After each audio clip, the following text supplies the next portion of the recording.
Hello, कैसे हैं आप सभी। मैं आशा करती हूँ आप सभी बहुत बढ़िया होंगे। जैसे कि आप लोगों के भारी कमेंट्स डिमांड पर कि मैम प्रैक्टिस पेपर वो भी आपको सेशन किस लिए चाहिए हैं 2024-25 के लिए, तो मैं लेकर आ चुकी हूँ। It's our first practice paper. चलिए तो स्टार्ट करते हैं, ठीक है। फर्स्ट मैं आपको एक सेक्शन ए में सबसे पहले दिया हुआ है एक पैसेज एज यूजुअल जो हमेशा आता है, ठीक है। सेक्शन ए रीडिंग 60 मार्क्स का जो है आपका ये रहेगा ये सेक्शन। इसमें फर्स्ट क्वेश्चन है, आपको एक पैसेज नीचे दिया हुआ है, आपको इनमें से क्या करना है, डू एनी 4। इनमें से आपको 4 करने हैं जो 2-2 नंबर के हैं। एक क्वेश्चन 2 नंबर का है, ठीक है। अगर आप फर्स्ट क्वेश्चन पढ़ेंगे, what was the name of the old couples pet dog. Old couple के पास जो पेट था ना, पेट मतलब पालतू जानवर, जो डॉग उन्होंने पाला था उसका नाम क्या था।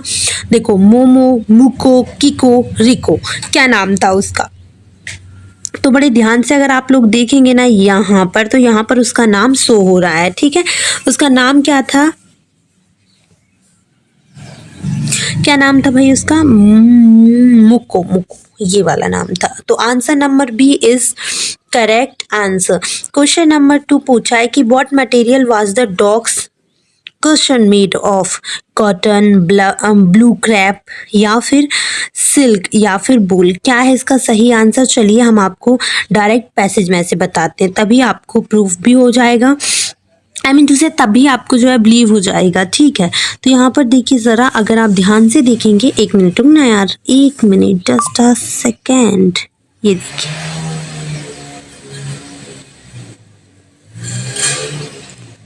क्या है इसका राइट आंसर। इसका राइट आंसर है ब्लू क्रेप, ठीक है। तो आंसर नंबर ऑप्शन नंबर भी बिल्कुल सही है आपका। आगे देखिए सभी बच्चे, how did the old man treat the white heroine that followed him.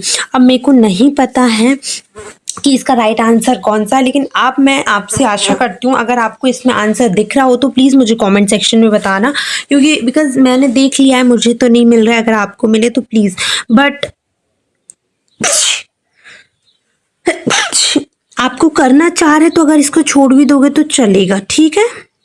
Question number 4 देखिए, what was the old man's attitude towards living creature. उसका एटीट्यूड क्या था लिविंग क्रिएचर के प्रति। तो he was indifferent, he was impatient, he was kind and patient, he was fearful. तो इसका right answer है C, he was kind and patience, है ना। अब यहाँ पर देखिए,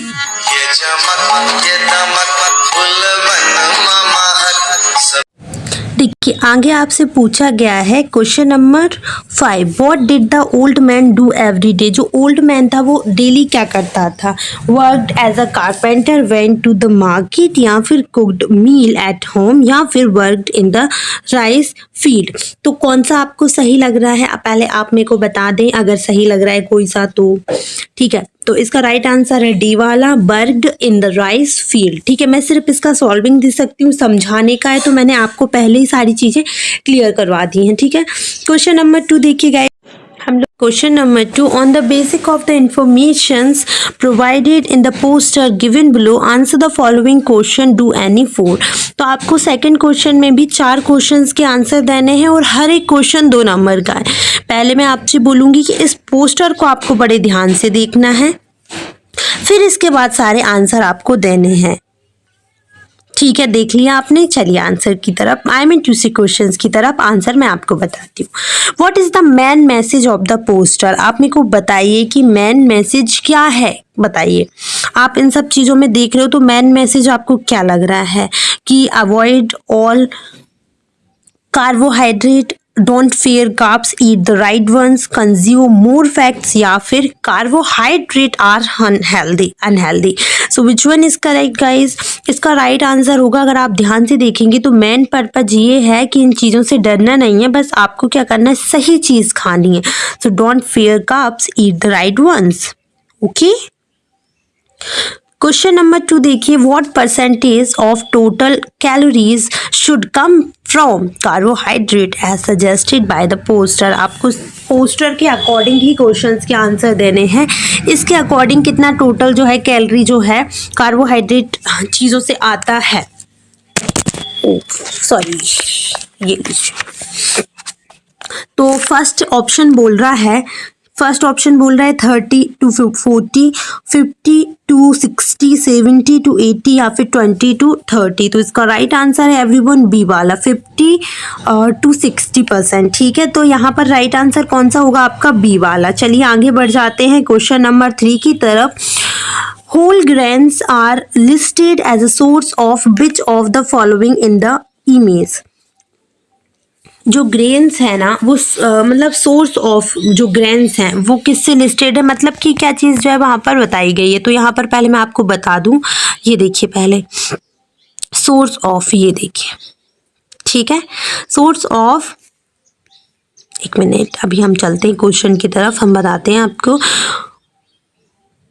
जितने भी ग्रेन्स है वो लिस्टेड है source of protein, two nutrients, fats या फिर शुगर्स। तो आपका राइट आंसर मिल गया आपको बी वाला। कौन सा सही है इसका आंसर? बी वाला। अब क्वेश्चन नंबर 4 देखिए आप लोग कि which of the following is not listed as a benefit of complex carbohydrate in the poster. आपको बताना है कौन सी जो चीज़ है ना वो लिस्टेड नहीं है, जहाँ यहाँ पर तो दी है लेकिन वहाँ पर नहीं दी है। Aids in the weight loss, improve glycemic control, support immune function, protein sparing effects. जो तो चलिए देख लेते हैं, बिकॉज मैंने इसके आंसर पहले से जो है लिखे नहीं है, मैंने सोचा आपके साथ ही करेंगे। ठीक है, एड्स वाला दिया हुआ है, प्रोटीन स्पारिंग है ना, स्पैरिंग इफेक्ट्स ये भी दिया हुआ है। इसके बाद most preferred source of energy ये भी दिया हुआ है। सपोर्ट्स इम्यून दिया है कि नहीं भाई? Supports brain healthy and digestive health. Okay, इसके अलावा ये दो चीज़ें जो है नहीं दी हैं। कौन कौन सा आपका सेकंड, देखिए इस लास्ट वाला दिया है, जो बीच के दो हैं इम्प्रूव और सपोर्ट वाला, ये ढूंढिए पहले। तो इम्प्रूव दिया है कहीं, ये देखिए ये भी दिया है।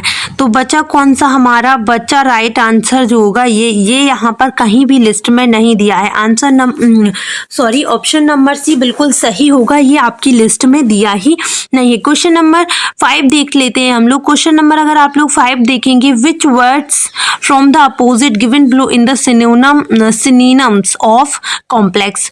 तो देखिए यहाँ पर कॉम्प्लेक्स का अपोजिट क्या होता है? प्लेजेंट, स्ट्रेस, इंट्रिकेट्स या फिर सिंपल। तो मैं आपको बता दूं इसका होता है सिंपल। लेकिन आपको पांचों के आंसर नहीं लिखने, सिर्फ 8th के बच्चा पार्टी आपको 4 आंसर देने हैं। अब आपको राइटिंग स्किल्स करना है। Study the pie chart given below that demonstrates the preferred subject of a group of school student in Delhi. जहाँ से भी है, right an analytical okay paragraph in about 100 to 120 words. Okay, आपको एक पैराग्राफ तैयार करना है। चलिए, इसके अलावा अगर वो नहीं करना है तो your teacher taught you the poem The Last Bargain. You found the poem interesting and appreciate the lesson it given on the significance of freedom. Write a diary entry journeying your view and feeling on the poem in about 120 to 150 words. आपको ये भी कर सकते हैं, आप उस poem के बारे में लिख सकते हैं। उसके बारे में आपको अगर अच्छे से पता है तो आप वो लिख दीजिए। यू आर दीक्षा या फिर दक्ष, a student of class 8. You believe that animals are our best friend. They too need love and care. अब आपको पैराग्राफ तैयार करना है उसके लिए, है ना? ठीक है, ये आप खुद से करिए क्योंकि ये चीज़ें हम आपको सैम्पल पेपर के अंदर नहीं दे सकेंगे क्योंकि वीडियो लॉन्ग हो जाएगा।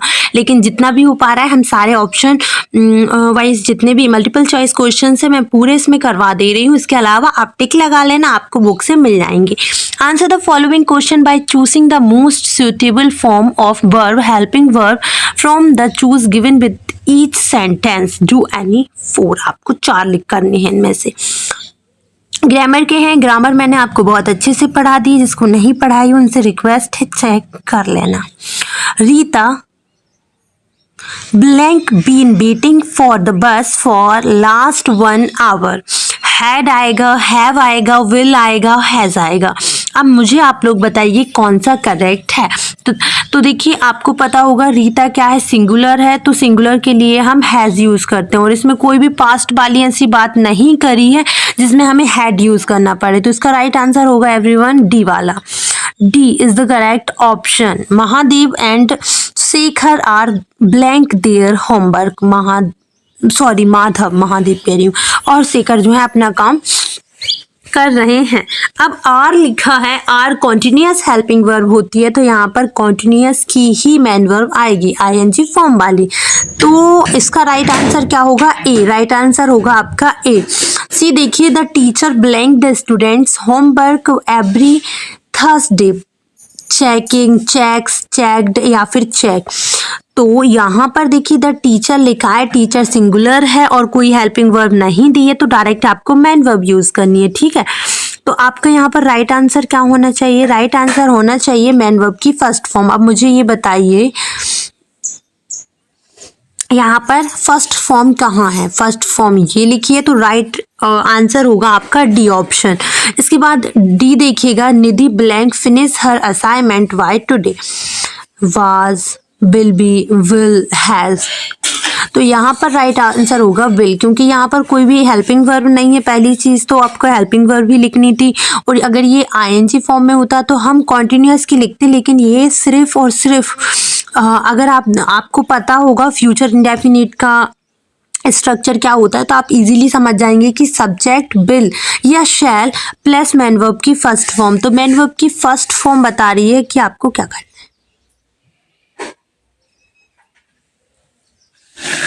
ठीक है, आपको ई वाला क्वेश्चन और देख लेना। वैसे तो आपको 4 करने, टेंशन लेने की बात नहीं है, 4 आप ध्यान से देख लीजिए। I blank for a movie last week. मैं कहाँ गई थी, मूवी देखने गई थी, ठीक है। अब यहाँ पर गई थी या गई हूँ अभी आपको पता चल जाएगा। गो या फिर वेंट या फिर गॉन या फिर विल गो, कौन सा राइट आंसर होगा। I will go for a movie last week,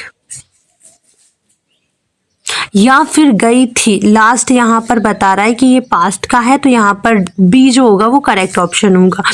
अब आप लोग देखिए, चलिए तो क्वेश्चन नंबर देते हैं। Answer the question by choosing the most suitable preposition from the choice given the E sentence do any 4। आपको क्या करना है, 4 जो है इसमें से प्रीपोजिशन यूज करने हैं और 4 जो है क्वेश्चंस आपको सॉल्व करने हैं। फर्स्ट क्वेश्चन देखिए guys, Swati arrived the airport at 2 PM। Swati जो है कितने बजे जो है एयरपोर्ट पहुंच गई थी, 2 बजे। अब आप मुझे ये बताइए ऑन, एट, इन, ओवर क्या आएगा। तो मैं आपको बता दूं अराइव्ड के साथ हमेशा एट यूज करते हैं, अराइव एट, ओके।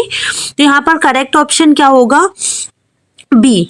इसके बाद अगर आप आगे देखते हैं तो Ramesh walked blank the park on his way to office. अब आपको बताना है अक्रॉस, अंडर, इन या थ्रो। तो इसका राइट आंसर होगा ए वाला, कौन सा, A, across. Ramesh walked across the park के साइड से, okay, on his way to office है ना। चलिए, the dog is hiding blank the table on, between, under या फिर इन, कौन सा होगा करेक्ट गाइस। तो इसका राइट आंसर होगा आपका सी वाला, कौन सा होगा, सी, अंडर द टेबल। किसके अंदर छुप रहा है, टेबल के। क्वेश्चन नंबर डी देखते हैं हम लोग। My grandfather has been living New Zealand for 2 years, okay.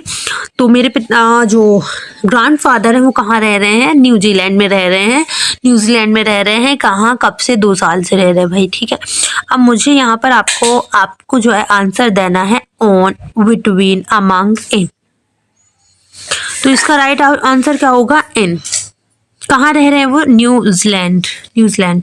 The aeroplane flu blank our heads over, under, on, between. तो ऊपर से गया है भाई, ऊपर से, तो इसका राइट आंसर क्या होगा? अबर ही होगा ना। हाँ, अब आपको क्वेश्चन नंबर देखना है 7। क्वेश्चन नंबर 7 आपसे बोला है, देखो मैंने आपको 5 करवाए लेकिन आपको 4 करने, याद रखना आप लोग।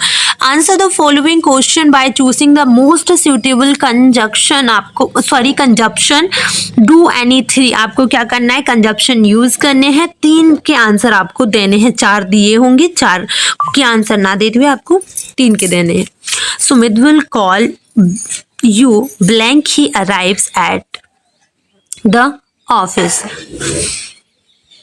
सुमित आपको कॉल करेगा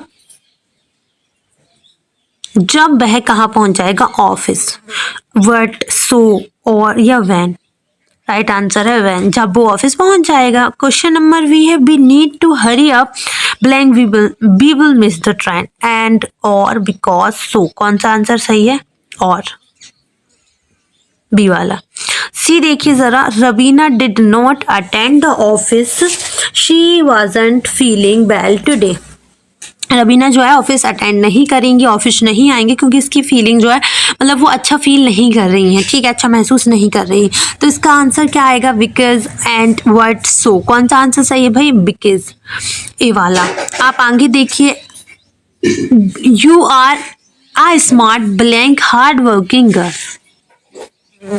आप स्मार्ट भी हैं और हार्ड वर्किंग गर्ल भी हैं, दोनों प्लस प्लस हैं। आपकी तारीफ हो रही है तो आपको एंड यूज करना है, ठीक है। There is error in which line in the paragraph given below, identify the error, write the correction against it, one has been done for you। आपके लिए एक कर दिया है। देखो यहाँ पर लिखा है, ये नाम क्या है भाई, मेरे को तो समझ नहीं आ रहा है, आप लोग मुझे प्रोनाउंसिएशन करके बताएं कि इसको क्या पढ़ेंगे। Go to school every day of the week. तो आपको मैं बता दूं कि मैन वर्ब की फर्स्ट फॉर्म आती है प्लूरल सब्जेक्ट के साथ, और ये एक सिंगुलर सब्जेक्ट है, तो हम क्या यूज़ करेंगे? मैन वर्ब में एस या ई एस। तो हमने करेक्ट कर दिया। He has more subject to study each day today at school. तो यहाँ पर हैज़ है, यहाँ पर जो है हैज़ लिखिए और यहाँ पर इसका करेक्ट लिखिए हैव। ओके, आप देखिए इंग्लिश, एक minute, English, art, science, mathematics और हिस्ट्री। यहाँ पर और नहीं होगा, एंड होगा, ठीक है। His mother packs a big backpack full of book and lunch for him. His mother। अब आपकी बारी बताने की। Her first class in English is English and he likes the teacher very much. बताएं ज़रा, इन दोनों के आंसर आप लोग देखिए, मेरे को पता है आप बिल्कुल दे सकते हैं, लेकिन थोड़ा सा दिमाग लगाने की ज़रूरत है आपको। यहाँ पर बड़े ध्यान से देखो, आपको बिल्कुल अच्छे से मैं जो है आपको गलती समझ में आएगी।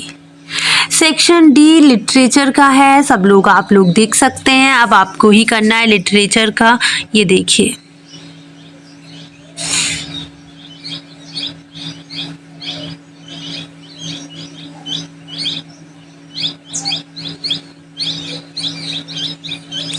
मैं आशा करती हूँ सारे बच्चों को जो है ये सैम्पल पेपर समझ में आया होगा। जितना अच्छे से मुझे समझाने का मैंने, मतलब जितना अच्छा मुझसे हो सकता था उतना अच्छा मैंने समझाने का ट्राई किया है। अगर कोई भी दिक्कत हुई होगी या प्रॉब्लम हुई होगी उसके लिए सॉरी। अगर आपको पसंद आया तो प्लीज़ इस वीडियो को लाइक कर दें। Bye bye, take care, Radhe Krishna. मैं मिलती हूँ आपको एक और वीडियो के साथ। चैनल को सब्सक्राइब कर लो जल्दी से।